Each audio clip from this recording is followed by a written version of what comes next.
Hello.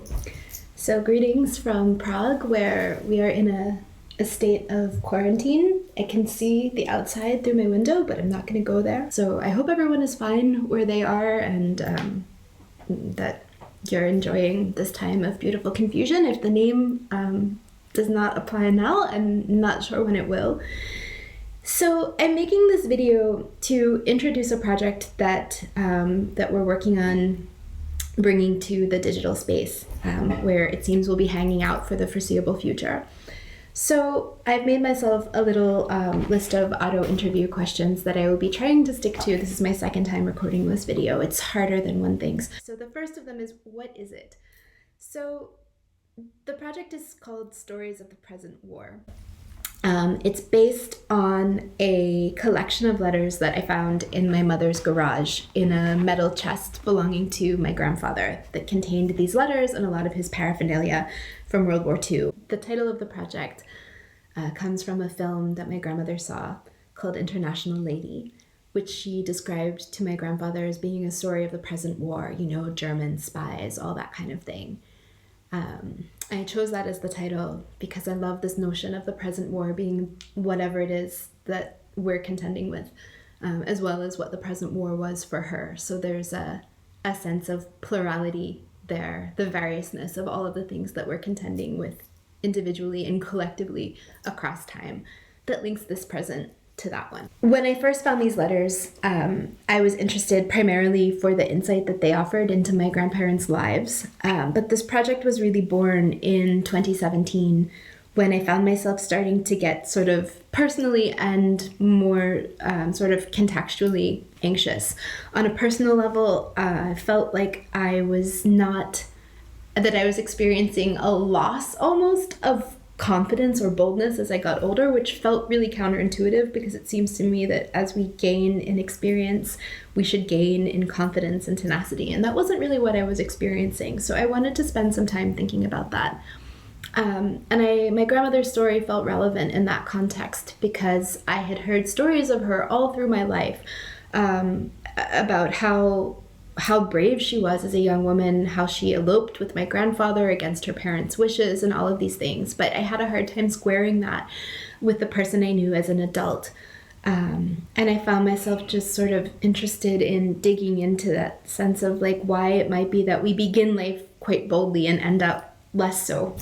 It still feels backwards to me, even though there's something in that retreat that I recognize in myself. And want to not lean into. And then I suppose the contextual bit is that I found myself really, consuming far too much of the 24-hour news cycle and getting quite anxious about kind of what's happening in the world.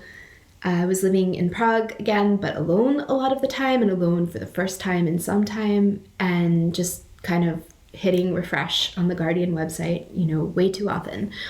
And in that context, I really found like looking at historical stories, trying to get perspective was really helpful to me in that period, and these letters were really helpful to me in that period. Historically, this project has had sort of two forms that it takes.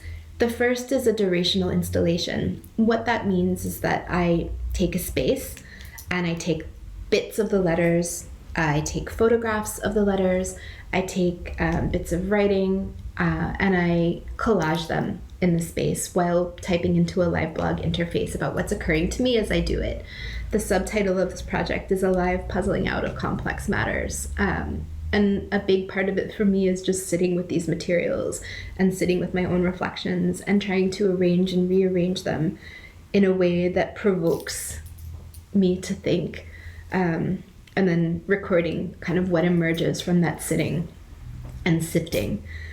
And then the second part is the reading of the letters, the first reading or rereadings of letters.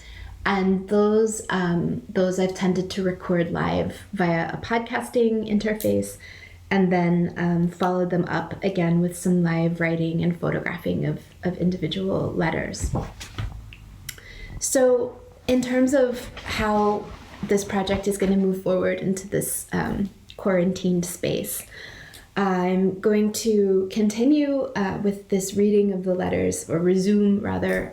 Last did this about 2 years ago, so we'll be picking up there. What's new this time is that in addition to live podcasting and live blogging, I'm going to stream the readings on Instagram, so you'll actually be able to see me reading them, which is somewhat uncomfortable because this has always been a project that has not been about me visibly speaking. We could interrogate why that is some other time. But yeah, so I'm going to be reading the letters on Instagram, but I will still be recording the audio of those readings for the podcast. So you'll be able to access that audio via a website that I'm just about to launch, which is dedicated to this project. And it will contain the writing that I do after each reading, as well as links to the podcast, so you'll be able to read and listen. So I hope that sharing this process of reflection and perspective will be something that's helpful to you during this kind of crazy time in all of our lives. And if anything resonates for you or calls to mind any stories of your own, please do reach out. It would be really lovely to hear from you. And yeah, that's it. So look forward to seeing you in digital performance spaces. Take care, everyone.